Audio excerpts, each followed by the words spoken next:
this morning. Anyway, Mr. Chairman, we have received a copy of several letters, no, coming from resource persons that was issued the show cause order during the February 4 hearing, Mr. Chairman. Now, most of these excuse letters citing almost the same, no, except for a few, almost the same reason why they should not be present in today's hearing. Now, let me take, for example, letter coming from a certain Richard Mata. He stated about questions of his base in Davao, and he has also filed a petition for certiorari in the Supreme Court. And he mentioned about lack of willful disobedience, etc., etc. Now, it is, Mr. Chairman, the same is in the case of other invited resource persons issued the show cause order. They have filed a petition for certiorari in the Supreme Court, and they are not once again present in today's hearing. Well, in fact, some of them mentioned about that they should not be cited in contempt. And just for the record, I would just like to correct all those resource persons that replied, no, with regards to the show cause order by this honorable committee. We never cited them in contempt. We followed due process in this committee. Well, in fact, a lot of hearings in my own committee and even in the Quadcom, we follow and we do due diligence with regards to motion to cite in contempt a certain particular resource person. Now, Mr. Chairman, I'll just mention all those names, no, na nagpadala dito na hindi po dumalo ngayong araw na ito answering our show cause order. A certain Dr. Richard Mata, but Comsec, please take note that Dr. Richard Mata mentioned about a letter that was sent to his address in the person of Manuel Mata. In his letter, he asked this committee or the Comsec to kindly refrain from sending correspondence addressed to him at my given address, considering that he is a total stranger to me.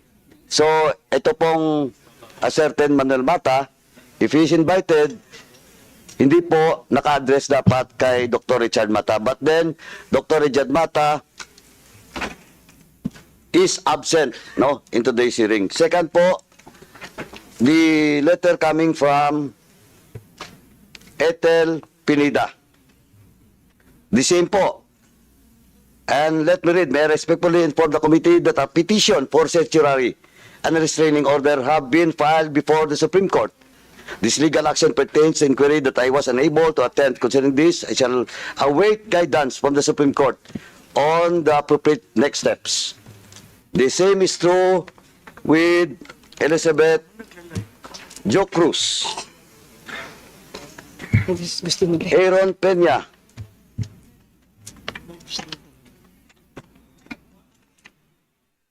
Crisette Loretta Chu. But the Crisette Loretta Chu, I think he's not present today, but her counsel is present in the person of former congressman and former Secretary of the Department of Labor and Employment, Secretary Congressman Sylvester Bello. Sir, I will just ask the chairman that he will be given time after all of these admin matters, but still, we have to act on it based on the letter that was submitted to us.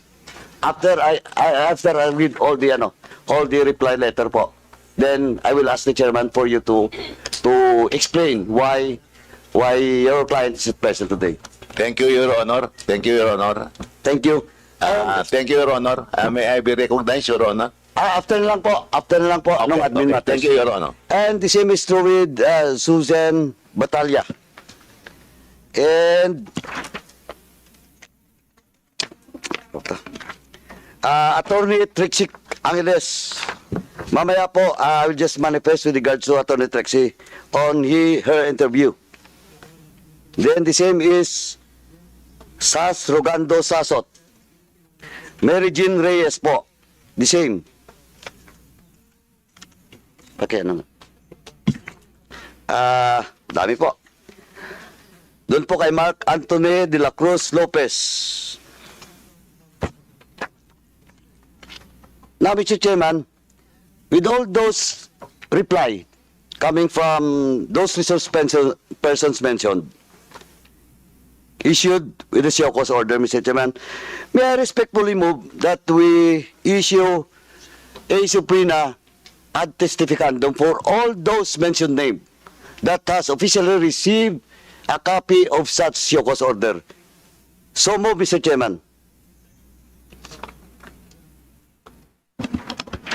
There's a motion to issue subpoena to all those mentioned by the Honorable Paduano for not attending and answering the show cause order issued by the three committees.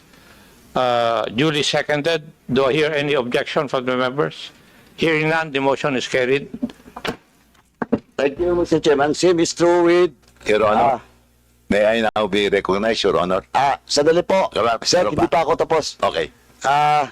Same is true with Miss Badoy and Mr.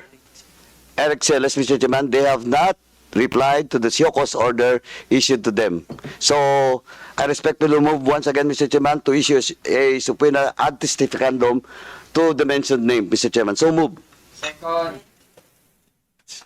There's a motion to issue subpoena to Mr. Celis and Madam Badoy. Do I hear any objection to the motion? Hearing none, the motion is carried. Thank you, Mr. Chairman.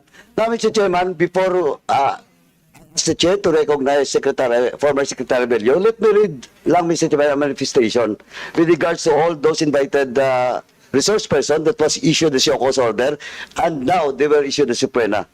First and foremost, Mr. Chairman, let me read lang question of jurisprudence with regards to inquiry in the aid of legislation.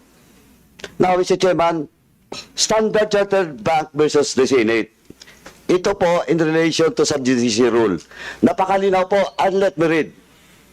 The mere filing of a criminal or administrative complaint before a court of quasi-judicial body should not automatically bar the conduct of legislative investigation.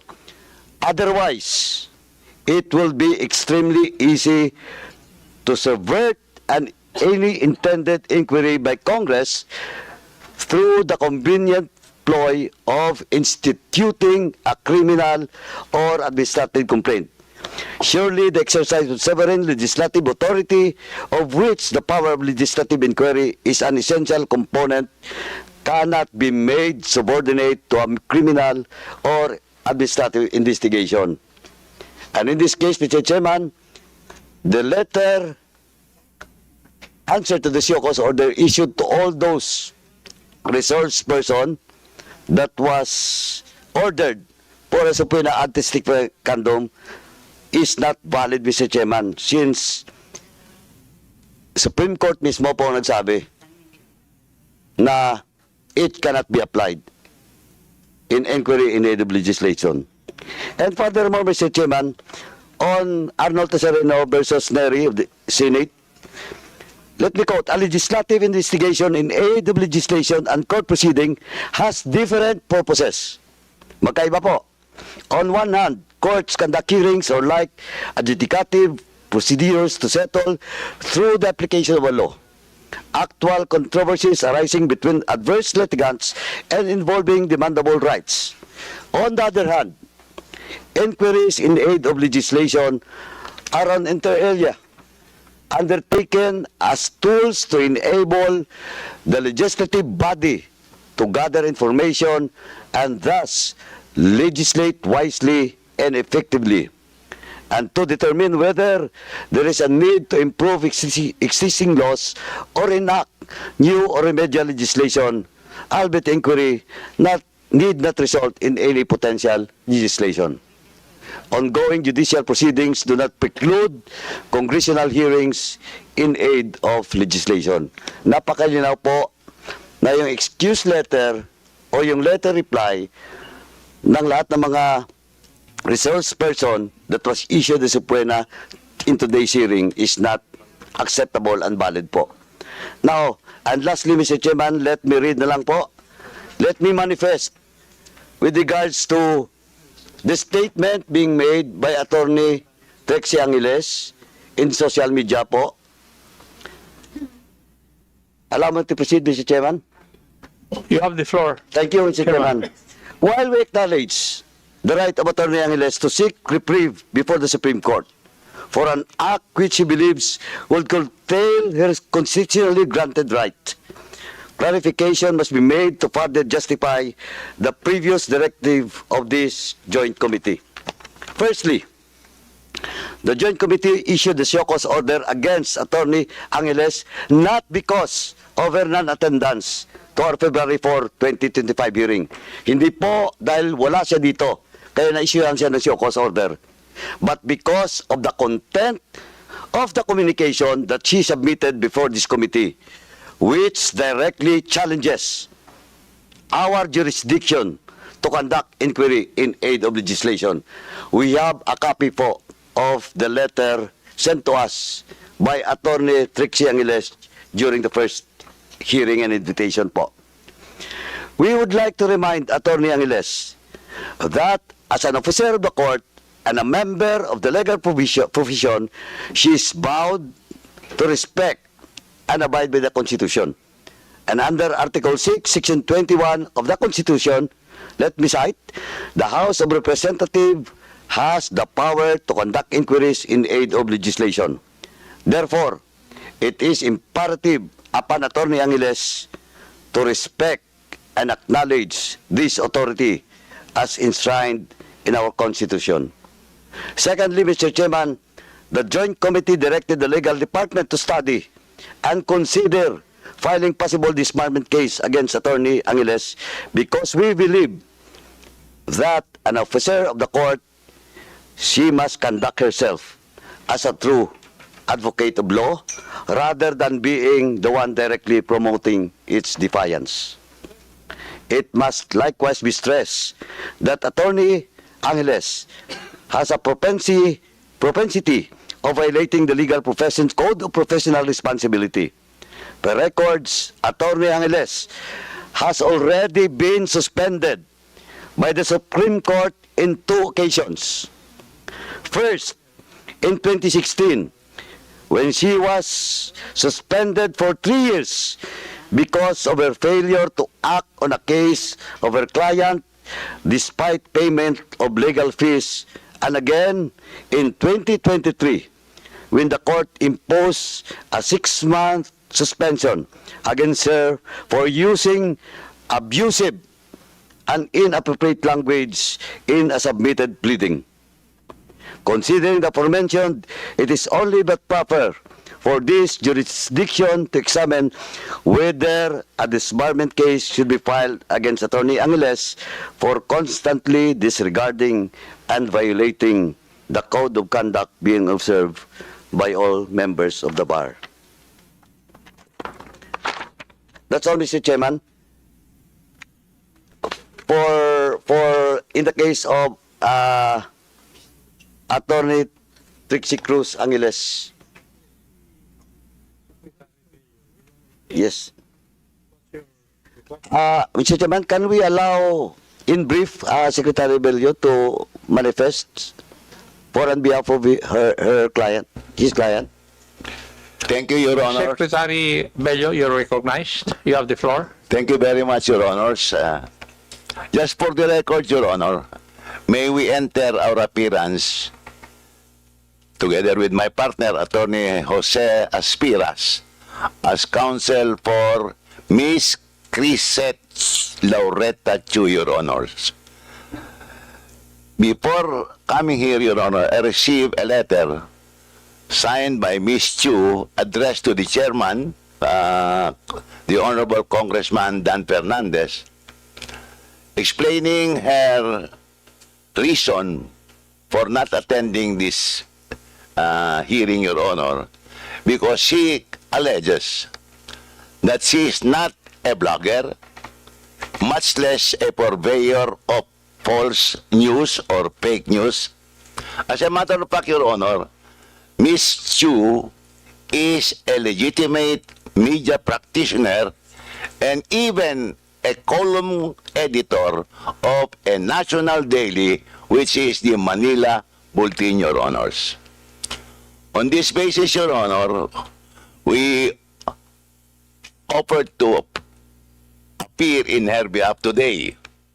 Unfortunately or fortunately, we are also compelled, Your Honor, to enter our appearance in collaboration with Attorney G.P.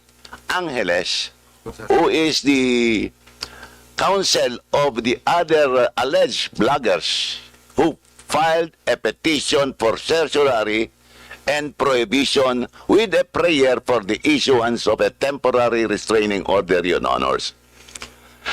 And because of this petition, Your Honor, it was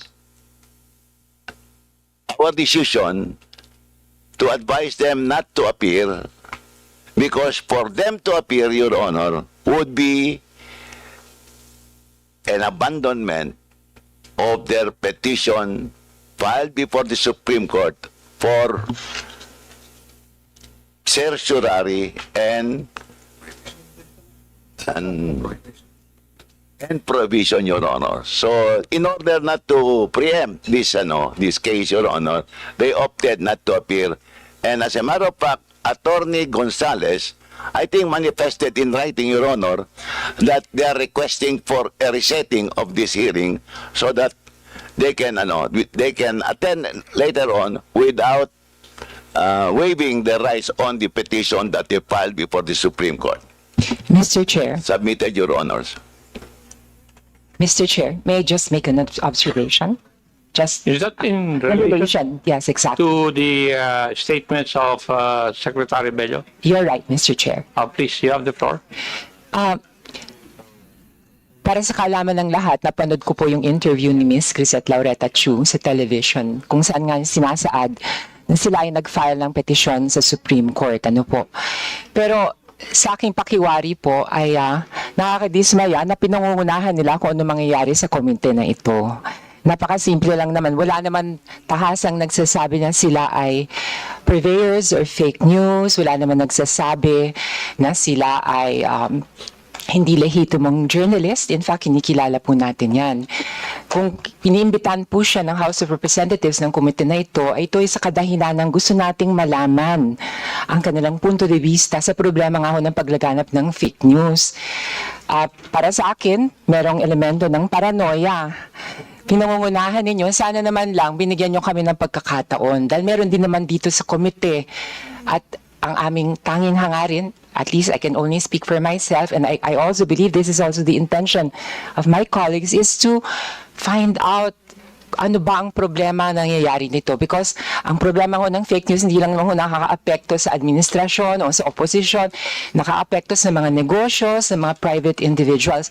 Nakakalungkot po, Mr. Chair, na sa puntong ito, ang mangyayari niyan, ang magiging dahilan na yung kanilang petisyon sa Supreme Court. Kumbaga, pinagtutuos ang kanilang petisyon laban sa ating kahilingan at imbitasyon na dumalo sila sa ating pagpupulong. Yun lamang po, Mr. Chair. Thank you, Your Honor. Chairman. The Chairman Paduano, you're recognized. Thank you, Chairman. Just to reply to the manifestation made by my good friend, our former colleague, Secretary Bello, a lawyer. Alam mo naman po, hindi ako lawyer, no? But of course, with due respect to the manifestation made by Sec Bello, first and foremost po, the hearing that was conducted last February 4 in this committee, mas nauna po with invitation kaysa doon sa Supreme Court. At the same time, malinaw po na yung inquiry in aid of legislation in Congress, no, Senate and House of Representatives, sabi nga ng Supreme Court, is a different proceeding. Now, kaya sabi nga doon sa Chartered Bank versus the Senate, malinaw po. As in sabi doon, you cannot use courts to subvert the constitutional mandate of the House of Representatives and this committee. Kaya po ako, Mr. Chairman, ako po, I still stand with the subpoena anti-stificandum to be issued against those or to all those mentioned names. And one of those is the client of former Congressman and Secretary Bello. Malinaw po, they only filed, well in fact, you are not part of the filing of such certiorari in the Supreme Court. Iba pong abogado doon, di ba, Sec? I agree, Your Yeah. Honor. I do not know. I don't disagree with your position. As a matter of fact, the filing of that petition before the Supreme Court was done by their counsel on record, Your Honor, Attorney Angeles. And the only reason why we agreed to that for them not to come over is for them not to render moot and academic that petition. So it's up for the Supreme Court to decide whether their petition for certiorari and prohibition has any legal basis, Your Honor. Chairman, can I reply? Mr. Chairman, okay. With due respect to the position of the good lawyer, my good friend, Mr. Chairman, ganito po kasi. The issue of a subpoena anti-stificandum, if they will not be present in the next hearing, and the excuse that will be sent once again to us is not valid, they might be cited in contempt. And doon na po, sa mga letter nila, citing Section 11, Paragraph A, yun na po, they will be cited in contempt, no? Cited in contempt in violation of Paragraph A. Alam po ni Secto, kasi former congressman, lawyer pa, di ba? Absence without legal excuse in this committee po. Now, ang sinasabi ko lang po, just for the record, Mr. Chairman, malinaw po, we follow due process here. We have done due diligence. We invited them, we issue a show cause order, now we issue a subpoena anti-stificandum. Now, in the next hearing, they should be present. Iwasan po sana natin magkaroon ng constitutional impasse po dito. No? Kasi if we wait for the Supreme Court and we will not do our constitutional duty here, there will be a problem. Kaya po I hope my good friend, the good lawyer, Secretary Bello, will advise his client to be present in the next hearing because we will be forced to impose our constitutional mandate at the same time our internal laws of the House. Section 11 of the internal laws, which is Section for contempt po. Thank you, Your Honor. I will follow your advice, Your Honor. Thank you, Mr. Chairman. That's all. Thank you, sir. Thank you. Thank you, my friend, Thank you, my dear boss. friend. Thank you. Mr. Yes. I'd like to follow up the question of line of questioning, if I may be allowed by the chairs. I'd like